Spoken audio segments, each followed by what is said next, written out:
Let me show you guys how to make all your TikTok videos private. Well, the first step is if you just have 10 to 20 videos, you can just go inside the individual video and just click on the three dot, scroll to the side, click on privacy settings, click on only you.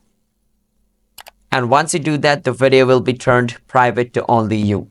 The other thing you can do is click on the three line at the top right, click on settings and privacy, click on privacy, and make sure your account is private.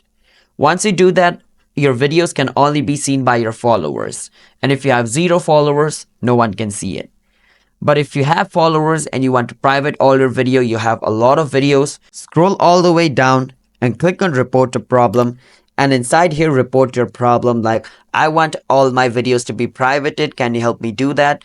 And give them a reason, and TikTok staff will view it and they'll help you do that.